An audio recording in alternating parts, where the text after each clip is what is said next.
Ngayon, Kiko Pangilinan, harapin mo kung ano man yung ginawa mo mga kasalanan. Huwag ka maghuhugas kamay dyan. Dahil matibay ang ebidensya kung totoo man tong conversation na to na itong juvenile justice ang ginawa nilang dahilan para maglakas loob na gumawa ng krimen. Kalampagin po natin ang human rights. Ngayon kayong mag-ingay. Huwag puro mga biktima na mga adik ang inyong pagtanggol. Ito mga kabataan na mataas po ang pangarap sa buhay na nalagas dahil dito sa walang kwentang juvenile justice law na to.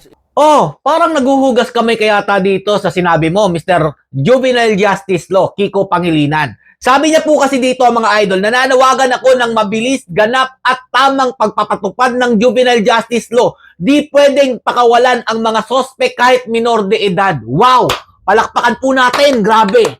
Ngayon, na nagkandaleche-leche na yung juvenile justice law na pinatupad mo, bigla ka magkakaganyan. Pero nung pinatupad ninyo yan, hindi nyo man lang pinag-isipan kung anong magiging epekto nito sa mga kabataan. Tapos gayon, parang ang dating gusto mo agad mapanagot. Walang kikilingan itong juvenile justice law. Dapat dakpin itong mga minor de edad na to. Diba? Ang galing mo talaga. Oh, para doon sa mga human rights. Meron na po bang nag-ingay about dito sa ginawa ng 2 minor de edad na kumitil ng ilang buhay ng estudyante? Magaling lang kayo pag kriminal ang pinagtatanggol ninyo. Pero kapag mga walang muwang na mga minor de edad na nadadamay dahil sa mga kalukuhan nitong mga senador, na pataka lang o papatupad ang mga batas, hindi man lang kayo nag-iingay ngayon. Ang lupit nyo talaga. O ito, Kiko Pangilinan, namnamin mo ang iyak ng lola ng isa sa mga nasawi dun sa bata na nagdala ng baril at pinagpapatupad itong mga estudyanteng walang kamuwang-muwang. Porket bata, hindi sila mananagot. Tapos, yung Pakinggan mo. may-ari, may nagbigay ng mga baril sa kanila. Yung mga tiyahin nila, o ano nila yun, tatay nila. Paano yun? Ganun na lang ba yun? Wala bang ano ito? Walang justisya? Ganito na lang ba? Napakabait ng apo ko. Wala siyang record sa eskwelahan. Bawin niya, binibigay niya sa mga kaklase niya. Bakit ngayon naging ganyan yung apo ko? Anong gagawin namin? Paano po ito? Tulungan niyo po kami magkaroon ng justisya yung apo ko. Hindi po siya nabubuli. Siya po yung binubuli. Hindi po siya nabubuli. Mabait po yung apo ko. Hindi po totoo yung sinasabi nilang nabubuli yun. Tingnan niyo naman po yung katawan niya.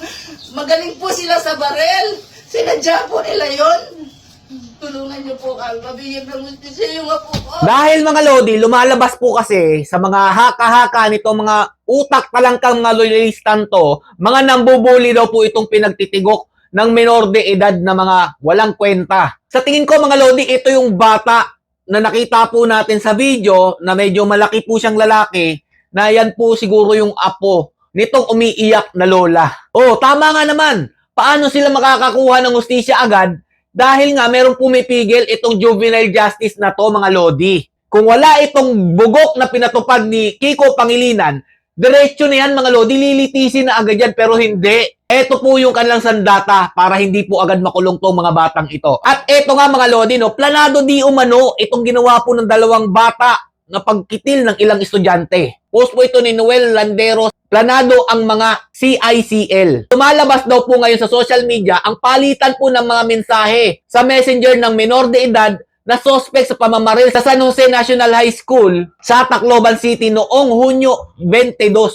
Ayon sa mga lumalabas na mensahe, nagpagkasundo umano ng CICL, Children in Conflict with the Law, na magdala ng armas, manggulo at mamaril sa loob ng paaralan. Napag-alaman din na ang ginamit na baril sa krimen ay pag-aari umano ng isang kamag-anak ng suspect na isang pulis. Lumabas din umano na kinuha ng suspect ang armas nang wala pong paalam sa may-ari nito.